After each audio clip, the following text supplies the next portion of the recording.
not leave us Kashmiri brethren. कश्मीरियों को उनका हक मिलेगा।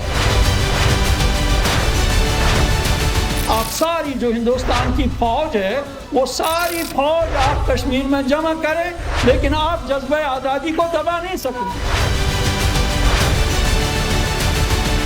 5 अगस्त 2019 तारीख़ जो उहो कारो ॾींहुं जेको पाकिस्तान ऐं कश्मीरी अवाम अॼु बि विसारे नथा सघनि।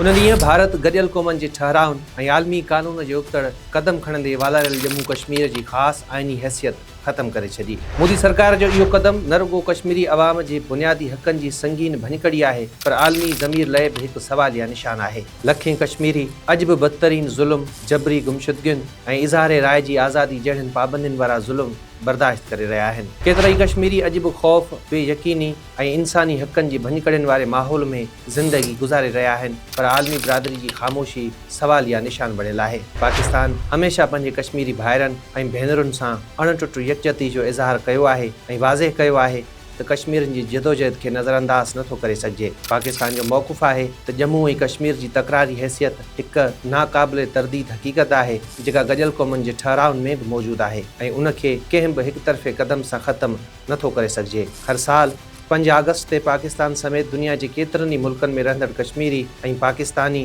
जो में इस्तहसाल कश्मीर मल्हाए आलमी बिरादरी खे यादि ॾियारीनि था त कश्मीर जो मसइलो अञा ताईं हल तलब आहे। पाकिस्तान जो मुतालबो आहे त कश्मीरी अवाम खे गॾियल क़ौमनि जे ठहराउनि मूजिबि हक़ ख़ुदि इरादियत ॾिनो वञे त जीअं हू पंहिंजे मुस्तक़बिल जो फ़ैसिलो आज़ाद ऐं मुनसिफ़ाने तरीक़े सां पाण करे सघनि। कश्मीर पाकिस्तान जे सिफ़ारती, सियासी ऐं इख़लाक़ी हिमायत जो अहम मामिलो रहियो आहे ऐं पाकिस्तान जो मौक़ुफ़ आहे त कश्मीरियुनि जे हक़नि लाइ आवाज़ उथारण जो सिलसिलो जारी रहंदो जेसीं ताईं खेनि इंसाफ़ ऐं हक़ ख़ुदि इरादियत हासिल नथी थिए। Will not leave us Kashmiri brethren. कश्मीरियों को उनका हक मिलेगा।